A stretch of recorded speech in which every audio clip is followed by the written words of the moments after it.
मोदी भरेंगे हुंकार, virtual rally के जरिए लाखों मतदाताओं से मांगेंगे वोट। भारत में फिर बढ़ा कोरोना का खतरा, एक दिन में दर्ज हुए 2,09,918 नए मामले। आज से शुरू हुआ संसद का बजट सत्र, राष्ट्रपति की स्पीच से शुरू हुआ यह सत्र। वित्त मंत्री निर्मला सीतारमण ने पेश किया इकोनॉमिक सर्वे। कर्नाटक में महिला को लात मारने वाले ट्रैफिक के एसआई हुए निलंबित, नो पार्किंग जोन में गाड़ी खड़ी करने को लेकर हुआ था विवाद। 10 फरवरी तक इंडियन रेलवे ने कैंसिल की कई ट्रेनें, बिलासपुर के साउथ ईस्ट सेंट्रल रेलवे पर कंस्ट्रक्शन वर्क के चलते कैंसिल हुई ट्रेन। सपा प्रमुख अखिलेश यादव ने हाथरस की बिटिया को किया याद, ट्वीट कर साझा की तस्वीरें। प्रदेश वासियों से हर महीने की 30 तारीख को हाथरस की बेटी स्मृति दिवस के रूप में मनाने की अपील की।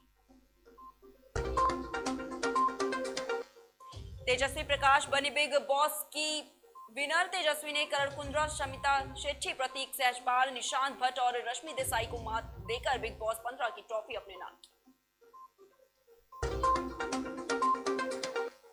पश्चिम बंगाल में पति ने बेटे न होने पर पत्नी के प्राइवेट पार्क में रॉड डाली, रहम की भीख मांगती रही पत्नी। दिल्ली में फिर बदलेगा मौसम का मिजाज, पश्चिम बंगाल, सिक्किम, अरुणाचल प्रदेश, असम और मेघालय में छिटपुट बारिश के आसार। तेलंगाना में नाबालिग ने फुटपाथ पर बैठे लोगों पर चढ़ाई कार, 4 महिलाओं की मौके पर हुई मौत।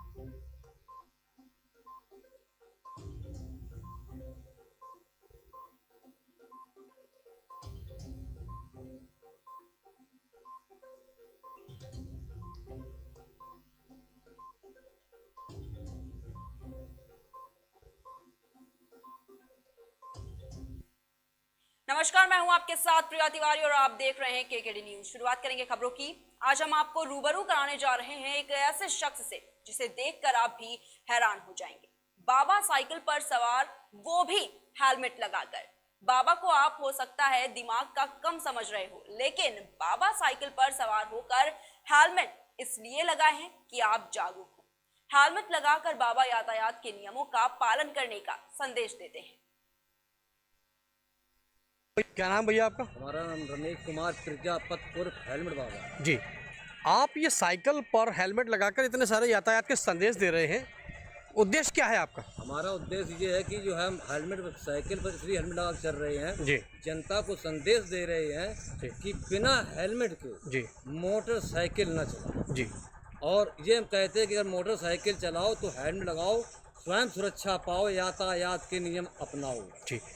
अच्छा, कितने सालों से आप ये जागरूकता का संदेश? 17 साल हो गए। 17 साल हो गए। जी जी। अच्छा, साइकिल से कहाँ कहाँ आपने यात्रा की और क्या क्या संदेश दिया है? ये आगरा है, शाहजहानपुर, लखीमपुर, झांसी, गोरछा, कानपुर, लखनऊ, उरई। जी। अब आपकी पहली बार आए हम जा रहे हैं। अच्छा, इसी साइकिल से आप चलते हैं? साइकिल से भ्रमण करते हैं, जहाँ भी जाते हैं साइकिल से भ्रमण करते हैं। अच्छा, आपने बहुत सारे संदेश यहाँ लिख रखे हैं कि घायलों को अस्पताल पहुँचाइए, हेलमेट का इस्तेमाल करिए और यातायात नियमों को पालन करिए। जी।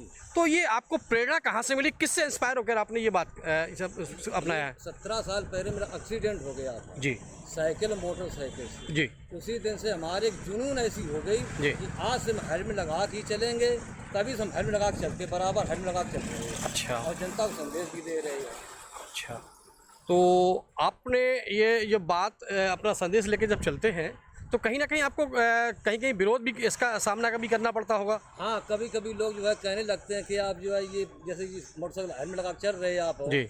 और जो है कहीं अगर एक्सीडेंट हो जाता है, हेलमेट लगाए हुए इंसान एक्सीडेंट हो जाता है जी। तो उससे किया कि हमने भाई जो कि अब हो गया एक्सीडेंट हो गया, मान लो पहले भी कहते हैं जी। कि अगर धीरे धीरे चलोगे जी। तो बार बार मिलोगे, अगर तेज रफ्तार चलोगे तो भैया सीधे शमशान घाट मिलोगे। हमारा यही कहना है कि धीरे चलो और हेलमेट लगा के चलो। वहीं मध्य प्रदेश के रीवा खटखरी चौकी के कोडवा पुल के नीचे बनारस नेशनल हाईवे पर बॉक्सनुमा विस्फोटक रखकर पुलिस को बम होने की सूचना दी गई। इसके पहले गणतंत्र दिवस पर भी इसी तरह एक पत्र को एक पुल की दीवार पर चस्पा करके बॉक्स रख बम की सूचना पुलिस को दी गई। पत्र में उत्तर प्रदेश के मुख्यमंत्री योगी आदित्यनाथ का नाम लिखकर सूचना को गंभीर रूप दिया गया था। वह इसी तरह 4 बार और बम की सूचना देकर लोगों में दहशत फैलाने का प्रयास किया जा चुका है। हालांकि सभी सूचनाएं गलत साबित हुई, क्योंकि बॉक्स जैसी चीज में कोई विस्फोटक नहीं मिला।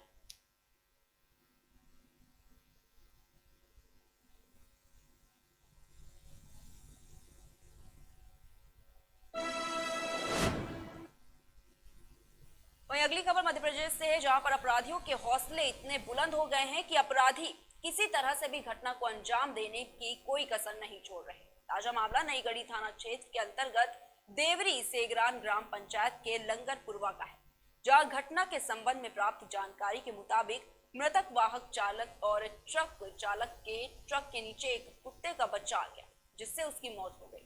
और इसके बाद बर्रोहा निवासी कुछ दबंगों ने घर में घुसकर ट्रक चालक के साथ जमकर मारपीट की। परिजन आरोपियों से गुहार लगाते रहे, लेकिन किसी प्रकार की कोई रहम आरोपियों ने नहीं की, जिसके बाद मृतक के पिता गांव में ही कुछ लोगों को बुलाने चले गए और वो जब वापस आए तो ट्रक चालक युवक फांसी के फंदे से लटकता मिला। पूरे मामले की जानकारी नई गढ़ी थाना पुलिस को दी गई। पुलिस मौके पर पहुंचकर पंचनामा तैयार किया, लेकिन परिजन इस बात पर अड़े रहे कि हम तब तक पीएम नहीं कराएंगे जब तक पुलिस आरोपियों को गिरफ्तार नहीं कर लेती है।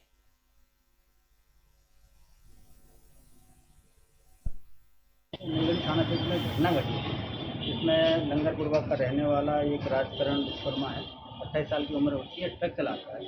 कल दोपहर में 1 बजे के आसपास से ट्रक लेके अपने गांव आ रहा था। रास्ते में गांव पड़ता बर्रोहा गांव से जब ये पार हो गया तो जब एक घर पहुंचा अपने, तो घर में इसका पीछा करते करते एक लड़का पहुंचा छोटू पटेल नाम से, जिसने बताया कि तूने अपने ट्रक से मेरे कुत्ते के बच्चे को कुचल दिया है, मार दिया। तो इस बात को लेके कुछ प्रयास हुई कि मेरे को नहीं पता क्या हुआ, मैं क्या करूँ। तो इस तरह से कुछ मृतक से उनकी चर्चा हुई, जैसा कि जानकारी में लग रहा पुलिस की प्रथम विवेचना में। इसके बाद क्या हुआ कि छोटू पटेल ने अपने एक साथी संदीप पटेल को भी बुला लिया वहाँ मौके पर, और इस बात को लेके थोड़ा बहुत विवाद हुआ और उसके बाद हल्की फुल्की झूमाझट की मारपीट हुई, जिसमें संदीप पटेल ने इनको थप्पड़ मार दी और छोटू पटेल ने कोई एक पटिया जो उसके पैर में लगा वो मार दिया। इसके बाद वो जो मृतक है वो अंदर की तरफ चला गया। घटना के समय पे घटना स्थल पर मृतक का पिता, उसकी माँ और उसकी पत्नी तीनों मौजूद थे जब ये घटनाक्रम चल रहा है। उसके बाद मृतक अंदर चला गया और घर के लोगों से बातचीत करने लगे, तो मामला कुछ जब निपटता और इसके बाद उसकी पत्नी जब जाती है अंदर, देखा कि दरवाज़ा अंदर से बंद है। अंदर से दरवाज़ा बंद होने के कारण पत्नी ने दरवाज़ा पीटा और फिर उसके बाद जिस तरह धक्का वक्का देकर तोड़ा गया दरवाज़ा, ऐसा दिखाई देता है घटना स्थल से। हमारी एफएसएल टीम ने इसका विजिट किया, जिससे तथ्य निकल पाया कि दरवाज़ा अंदर से बंद था, जिसको धक्का देकर तोड़ा गया। पत्नी के द्वारा ही बताया गया था कि ऐसा हुआ था। उसके बाद जो मृतक था फांसी के फंदे से लटकते हुए पाया गया। सर क्या वजह थी कि वो हत्या कर दिया?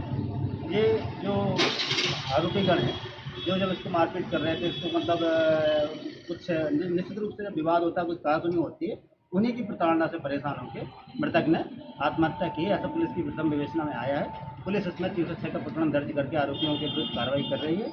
आरोपियों को भी पूछताछ हेतु अभिरक्षा में ले रखा है, वैधानिक कार्रवाई की जा रही है। सर पत्नी का कहना है कि वो मार के लटकाया गया था कुछ? नहीं, ये तथ्य आए हैं, मैं बता चुका आपको कि ऑफिसर टीम ने हमारी जो विजिट किया है घटनास्थल का पूरा, उसके आधार पर निकल के आ रहा है कि मृतक ने इनकी प्रताड़ना से, इनकी तनाव से तंग आकर अपने आत्महत्या की है। इसी तरह से वहीं देर रात जनपद जालौन के नगर क्षेत्र में दो पक्षों में किसी बात को लेकर मामूली सी कहासुनी हो गई और देखते ही देखते मामला इतना बढ़ गया कि लात घूंसे चलने लगे। और तो और हद तब हो गई जब एक व्यक्ति ने अवैध तमंचा लहराते हुए हवा में फायरिंग झोंक दी और इसी दौरान किसी व्यक्ति ने इसकी सूचना पुलिस को दी। सूचना मिलने पर स्थानीय पुलिस मौके पर पहुंची और मामले की जांच पड़ताल भी शुरू कर दी। हालांकि इस दौरान अवैध तमंचे से फायर करने वाला शख्स मौके से भाग निकला, जिसकी तलाश जारी है।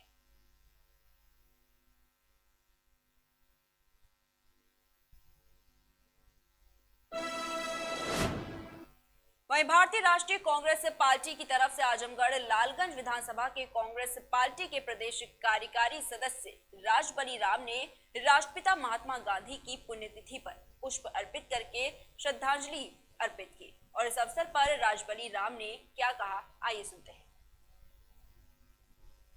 हमारे देश के राष्ट्रपिता महात्मा गांधी की आज 74वीं पुण्यतिथि है। हम सभी लोग कोट कोट नमन करते हैं, सशक्त नमन करते हैं और आशा करते हैं कि इस महान व्यक्ति ने जो हमें सत्य और अहिंसा का रास्ता दिखाया, उसी रास्ते पर चलकर हम देश में अमन और चैन कायम कर सकते हैं। और जो आज विपरीत परिस्थितियाँ, जो विपरीत धाराएं चल रही हैं, उनसे हमारा देश और हमारी जनता का कोई कल्याण होने वाला नहीं है। न यहाँ शांति स्थापित हो सकती है, न विकास हो सकता है। अगर हमारे देश और जनता का विकास चाहिए तो महात्मा गांधी के द्वारा बताए हुए रास्ते पर हमें चलना पड़ेगा। और वो रास्ता हो सत्य अहिंसा का, भाईचारे का, जातिवाद समूल नष्ट करने का और सांप्रदायिक सौहार्द बनाने का। इन्हीं रास्तों पर चलकर हम अपने देश को आगे बढ़ा सकते हैं और देश में शांति कायम कर सकते हैं। हमारे देश के वहीं यूपी के कौशाम्बी जिले में 253 विधानसभा सीट चायल से बसपा प्रत्याशी अतुल द्विवेदी ने डोर टू डोर जाकर जनसंपर्क किया और इसके दौरान हमारे संवाददाता ने उनसे खास बातचीत की। आइए सुनते हैं।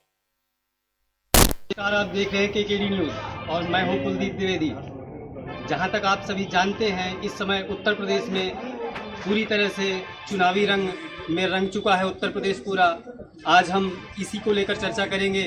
इस वक्त हम मौजूद हैं जनपद कौशाम्बी के 253 विधानसभा सीट चायल के क्षेत्र में। आज हम आपको मिलवाएंगे, रूबरू करवाएंगे यहाँ के बसपा के प्रत्याशी, युवा हृदय सम्राट कहे जाने वाले अतुल द्विवेदी जी से और जानेंगे कि किन किन मुद्दों पर उनकी पार्टी चुनाव लड़ रही है, क्या मुद्दे लेकर वो जनसंपर्क कर रहे हैं। तो आइए हम आपको रूबरू करवाते हैं अतुल द्विवेदी जी से। द्विवेदी जी, एक चीज़ ये बताइए, आप जनसंपर्क अभियान में बराबर जा रहे हैं, क्या क्या मुद्दे हैं बसपा के? द्विवेदी जी, आपके न्यूज़ चैनल के माध्यम से मैं विधानसभा चायल की जनता का हार्दिक अभिनंदन करता हूं और आपको बताना चाहता हूं कि हम नौजवान हैं। हम नौजवानों की बदहाली, किसान बेरोजगारी, किसानों की बदहाली, इन सब मुद्दों को लेकर आज नौजवानों के सामने परिवर्तन के लिए आए हुए हैं। और जिस तरह से क्षेत्र के लोगों का हमारे साथ जन समर्थन है, इसके लिए उनको बहुत बहुत धन्यवाद है।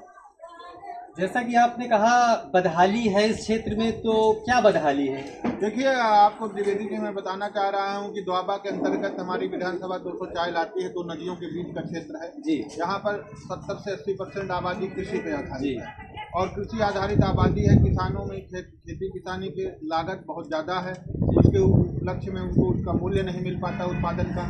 तो अगर यहाँ पे दृष्टि हमारी इस पर जाती है कि कृषि लागत को कम किया जाए, 2 नदियों के बीच से घिरे क्षेत्र में नदियों से माइनर निकाल के नहरें निकाली जाएं और सिंचाई लागत 0 कर दिया जाए और कृषि आधारित उद्योगों की स्थापना हो, तो यहाँ के जो इंटर पास, BA पास, MA पास लड़के यहाँ के 4th क्लास की नौकरी करने के लिए मेट्रो सिटी में परेशान होते हैं, उनको अपने घर में रोजगार मिले और किसानों को उनकी उपज का अच्छा मूल्य मिले। जैसा कि सभी लोग जानते हैं, कौशाम्बी की तीनों सीटें बीजेपी के खाते में गई थी। इस बार आप जनसंपर्क में जाते हैं, क्या लगता है रुझान किस तरफ है? आपको कितना बहुमत मिलता दिख रहा है? देखिए, हमारा देश मान्यताओं का देश है जी। और यहाँ पर जिस प्रकार से भारतीय जनता पार्टी ने लोगों की भावनाओं से खेलकर उन्हें जुमलेबाजी देकर 15 लाख रुपए उनके खाते में आएंगे, हर व्यक्ति को 2 करोड़ लोगों को रोजगार मिलेगा, झूठा आश्वासन देकर लोगों को बरगलाने का काम किया था। आज लोग जागरूक हो चुके हैं और उनके जुमले पर आक्रोशित हैं। लोग परिवर्तन करना चाहते हैं और इस पार्टी को उखाड़ के फेंक देंगे। जी। इस प्रोटेक्ट वहीं दिल्ली के विजय विहार के सोम बाजार रोड पर आम आदमी पार्टी महेंद्र गोयल के विरोध में लोग सड़कों पर उतरे और उनका पुतला तक फूंक दिया। लोगों का ये कहना है कि वो 7 साल में 7 दिन भी जनता के बीच दिखाई नहीं दिए।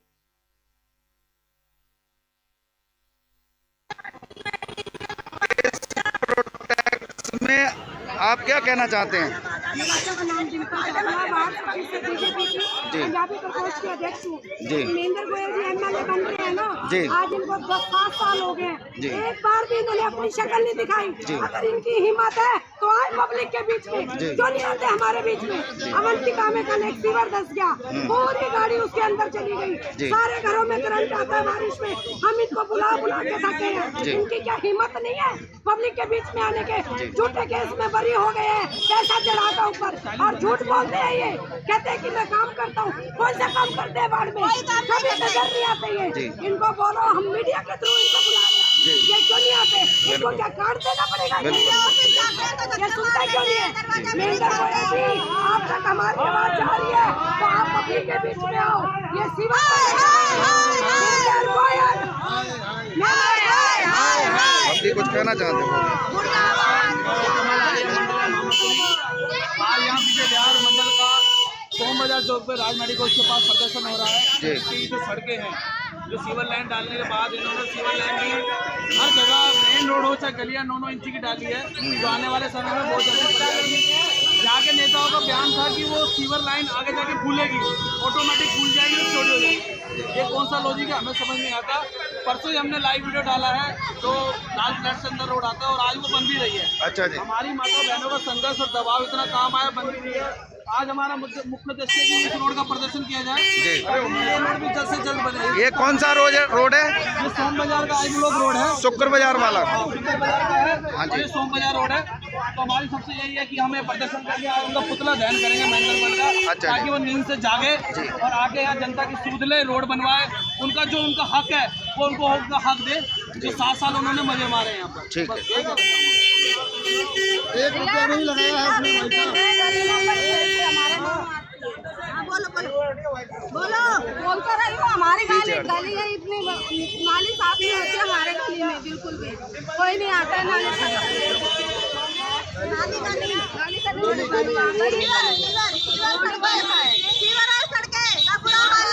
इतनी गंदी पड़ी है कि कोई आता नहीं है देखने के लिए। हमारे जो नौकर है लोग का नाले से लेकर हमारे कोने तक इतना कीचड़ हो जाता है, निकलना मुश्किल हो जाता है। लोगों को इतना हाथ टूटते टूटते लाचार हो रहे लोग। हमारा बहुत बन जाना चाहिए।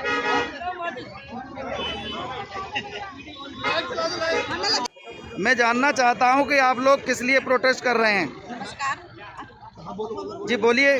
मैं ममता शर्मा मंडल जी। ये हम इसलिए कर रहे हैं कि महेंद्र गोयल को यहाँ 7 साल हो गए हैं जी। 7 साल में उसने पूरे रोड का विजय बिहार का पूरा बेड़ा गर्क कर दिया। अच्छा जी। 7 साल में उन्होंने ना सड़क बनाई ना गलियां बनाई और 7 साल में 7 दिन भी यहाँ 18 विधानसभा का महेंद्र गोयल जी बोलिए। थोड़ी बहुत भी बिल्कुल शर्म नहीं है कि आप पब्लिक से वोट मांगते हो, पब्लिक के पास जाते हो तो पब्लिक की सुनवाई, और पब्लिक वहाँ जाती है तो गेट बंद कर लेता है, वहाँ किसी को घुसने नहीं देता। अगर किसी को थोड़ा सा भी काम होता है उसको ना कहता है निकलो यहाँ से, मैंने कोई वोट मांगने नहीं आए, मैं तो ऐसे ही जीता हूँ। तो उसको थोड़ी शर्म करनी चाहिए पब्लिक को। ये देखो परेशानी कितनी हो रही है। हमारा लाल फ्लैट का हाल देखा था आपने, ये हमने थोड़ी वीडियो डाली थी, तब उन्होंने अकल काम चालू करवा दिया। उन्हें पता था कि आज हम ये प्रदर्शन करने वाले हैं। और शुक्र बाजार का देख रहे हो आप, शनि बाजार का देख रहे हो, ये शंकर आरती मेडिकल देखो, और इसमें गुजराती मंदिर के पास कोई सी भी गलियाँ ऐसी नहीं है वो उतना खराब नहीं है। अच्छा जी।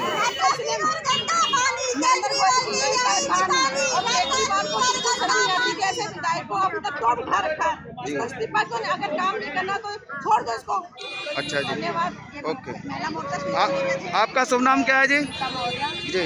महिला मोर्चा अध्यक्ष। अच्छा जी। हमारे महेंद्र गोयल जी 7 साल से हमारे विजय बिहार को नरक बना दिया है। अच्छा जी। जनता को मजबूर कर रखा है जी। नरक में जीने के लिए। जी। और हम लोग शायद इसीलिए उतरे हैं कि हमारी जनता को बहुत परेशानी हो रही है। अच्छा जी। हर जगह गंदा है, सीवर बह रहा है, बारिश होती है हम निकल नहीं सकते। घरों में लोगों के लैट्रिन का पानी है, गंदा पानी आता है, हम पीने को मजबूर है, घरों में बीमारियां फैल रही है। ये इनको नहीं दिखता। 7 साल हो गए, 7 साल से इन्होंने एक भी काम विजय बिहार पे कोई भी निगाह नहीं डाली। जनता मजबूर हो गई सड़क से उतरने के लिए। मैं यही कहूँगी वो अगर नहीं कर सकते तो अपने पद से इस्तीफा दें। जी थैंक यू। आपका शुभ नाम? जी। और नाले इतने गंदे पड़े कि इंसान निकल नहीं सकता। जी। बोलो बोलो। अच्छा जी। गड्ढे पानी इतने भरे पड़े जो मच्छर जो इंसान बीमार पड़े। वहीं हाथरस थाना सादाबाद पुलिस और आबकारी टीम की संयुक्त कार्रवाई में चेकिंग के दौरान शराब तस्कर गिरफ्तार किया गया, जिसके कब्जे से 315 क्वार्टर नकली शराब और तस्करी में प्रयुक्त स्कूटी बरामद की गई। गिरफ्तार शराब तस्कर की निशानदेही पर हाथरस पुलिस और मथुरा पुलिस की संयुक्त कार्रवाई में थाना कोतवाली नगर मथुरा क्षेत्र में संचालित अवैध नकली शराब बनाने वाले फैक्ट्री का भांडाफोड़ कर 3 अभियुक्तों को गिरफ्तार किया है। साथ ही शराब बनाने के अन्य उपकरण भी पुलिस ने बरामद किए हैं।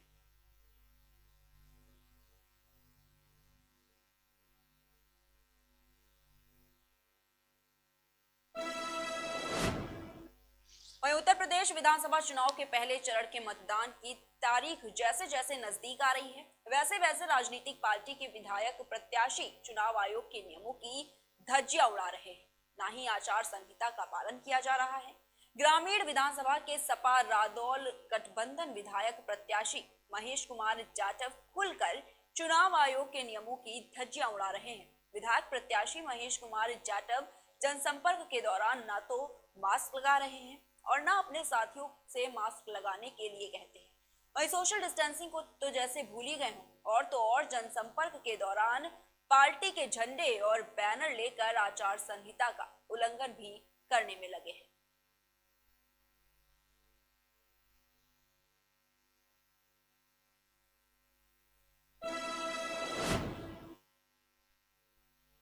खबर आगरा से, जहां उत्तरी विधानसभा कांग्रेस विधायक प्रत्याशी विनोद बंसल भी किसी से पीछे नजर नहीं आ रहे और धड़ल्ले से विनोद बंसल अपने कार्यकर्ताओं के साथ बगैर मास्क के जनसंपर्क करने में लगे हुए। सोशल डिस्टेंसिंग का पालन क्यों नहीं होता है? ऐसे प्रत्याशियों के खिलाफ कोई कार्रवाई क्यों नहीं हो रही है? वहीं अगर कोविड-19 इन लोगों के इस रवैये से बढ़ता है तो इसका जिम्मेदार आखिर कौन होगा?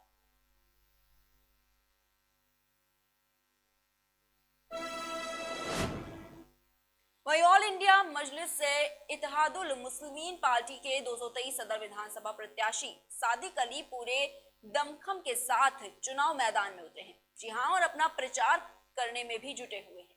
सादिक अली ने जनसंपर्क कर भागीदारी परिवर्तन मोर्चा की सरकार बनाने की डोर टू डोर घर घर जाकर ऑल इंडिया मजलिस इत्तेहादुल मुस्लिमीन पार्टी की नीतियों को बताया और अपना अमूल्य वोट देकर भारी मतों से विजय बनाने की अपील भी की।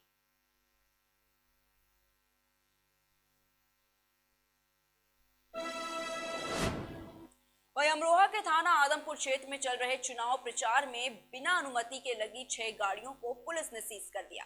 हालांकि गाड़ियों में प्रचार सामग्री नहीं मिली। वहीं पुलिस ने करीब 50-60 अज्ञात लोगों के खिलाफ आचार संहिता उल्लंघन में मुकदमा दर्ज कर लिया है। आपको बता दें कि हसनपुर से भाजपा प्रत्याशी महेंद्र सिंह खड़गवंशी द्वारा आदमपुर कस्बे में चुनाव प्रचार किया जा रहा था, जहां बिना अनुमति के चुनाव प्रचार में 6 गाड़ियों को किसी ने वीडियो बनाकर सोशल मीडिया पर वायरल कर दिया, जिसके बाद पुलिस ने मौके पर पहुंचकर 6 बोलेरो गाड़ियों को अपने कब्जे में ले लिया है।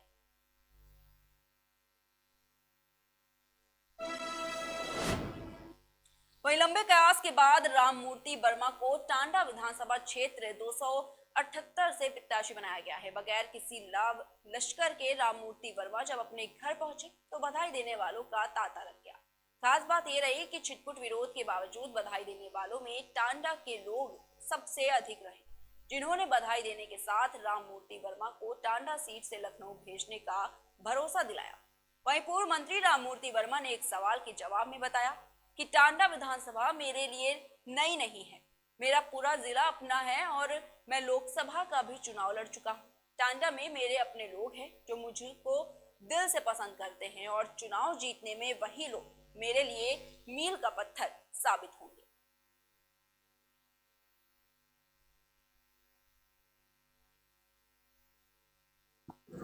काफ़ी इंतज़ार के बाद अकबरपुर के बजाय टांडा विधानसभा से टिकट मिला है, तो एक नया क्षेत्र आपके लिए होगा। विधानसभा क्षेत्र जिला तो आपका यही है, तो कैसे इसको आप मैनेज करेंगे? नहीं, हमारे लिए कोई क्षेत्र नया नहीं है। हम जिला संगठन में काफ़ी लंबे समय तक काम किए हैं। पूरे जिले का संगठन है, लोकसभा का परेशानियाँ थी। और दूसरा ये है कि टांडा में हम प्रत्याशी तो थे नहीं कि हमारी किसी से कोई लड़ाई है। अब ये तो एकाएक नेतृत्व का फैसला, अब कुछ सोच समझ के किया होगा उन्होंने, क्योंकि सरकार बनाने का फैसला है। तो कैसे हुआ, क्यों हुआ, इसके बारे में हमें जानकारी नहीं। हमें अकबरपुर से कहा गया था कि आपको अकबरपुर के अलावा कहीं चुनाव करना है। वहीं संभल के चंदौसी विधानसभा में भारतीय जनता पार्टी प्रत्याशी गुलाब देवी की एक जनसभा में कोविड गाइडलाइन की जमकर धज्जियां उड़ाई गई, जहां एक भी कार्यकर्ता कोविड गाइडलाइन के नियमों का पालन करता नहीं दिखा। ना ही तो किसी कार्यकर्ता के चेहरे पर कोई मास्क था और ना ही सोशल डिस्टेंसिंग का कोई भी पालन करते दिखा, जिसे देखने के बाद तो यही लगता है कि संभल जिले के जिम्मेदार अधिकारी आंखें बंद करके सो रहे।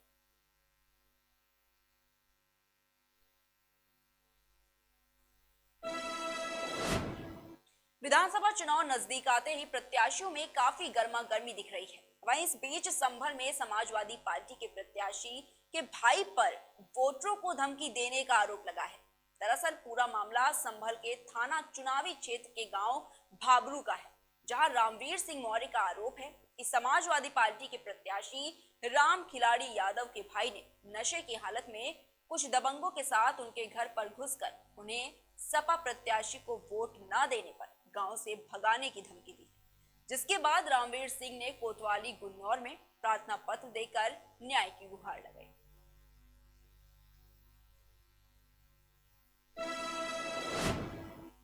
संसद का बजट सत्र आज से शुरू हो गया है और इस सत्र की शुरुआत राष्ट्रपति रामनाथ कोविंद के अभिभाषण से हुई। संसद में राष्ट्रपति का संबोधन युवाओं और डिजिटल इंडिया पर केंद्रित रहा। तो आपको बताते चले कि राष्ट्रपति ने अपने संबोधन के दौरान कहा कि हमारा स्टार्टअप इकोसिस्टम हमारे युवाओं के नेतृत्व में तेजी से आकार ले रही अनंत नई संभावनाओं का उदाहरण है। डिजिटल इंडिया और डिजिटल इकोनॉमी के बढ़ते प्रसार के संदर्भ में देश के यूपीआई प्लेटफॉर्म की सफलता के लिए मैं सरकार के विजन की प्रशंसा करूंगा। दिसंबर 2021 में देश में 8 लाख करोड़ रुपए से ज्यादा का लेन देन यूपीआई के माध्यम से हुआ है। राष्ट्रपति ने कहा कि सरकार के निरंतर प्रयासों से भारत एक बार फिर विश्व की सर्वाधिक तेजी से विकसित हो रही अर्थव्यवस्थाओं में से एक बन गया है। वहीं सरकार की नीतियों की वजह से आज भारत उन देशों में है जहां इंटरनेट की कीमत सबसे कम है, यहाँ स्मार्टफोन्स की कीमत भी सबसे कम है। इसका बहुत बड़ा लाभ भारत के नौजवान पीढ़ी को मिल रहा है। आज भारत विश्व में दूसरा सबसे बड़ा मोबाइल फोन निर्माता बनकर उभरा है। वहीं आगे राष्ट्रपति ने कहा कि कोविड-19 के खिलाफ लड़ाई में भारत के सामर्थ्य का प्रमाण कोविड वैक्सीनेशन प्रोग्राम में नजर आया है। हमने एक साल से भी कम समय में 150 करोड़ से भी ज्यादा वैक्सीन डोज लगाने का रिकॉर्ड पार कर लिया है। वहीं आज देश में करीब 90% से अधिक वयस्क नागरिकों को टीके की एक डोज मिल चुकी है, जबकि 70% से अधिक लोगों दोनों डोज ले चुके हैं। वहीं भारत में बन रही वैक्सीन पूरी दुनिया को महामारी से मुक्त कराने और करोड़ों लोगों का जीवन बचाने में अहम भूमिका निभा रही है। इसके साथ ही उन्होंने कहा कि मेरी सरकार देश की सुरक्षा के लिए दृढ़ संकल्पित होकर काम कर रही है। सरकार की नीतियों की वजह से रक्षा क्षेत्र में, विशेषकर रक्षा उत्पादन में देश की आत्मनिर्भरता लगातार बढ़ रही है।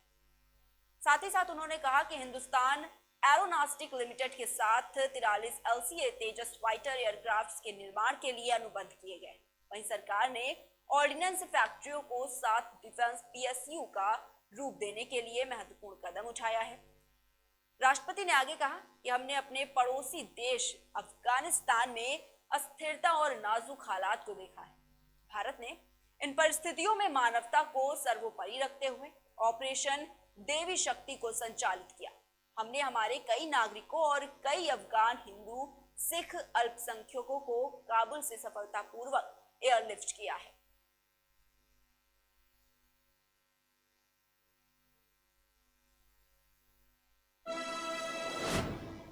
फिलहाल के लिए इतना ही। देश और दुनिया की तमाम बड़ी खबरों को देखने के लिए देखते रहिए KKD न्यूज।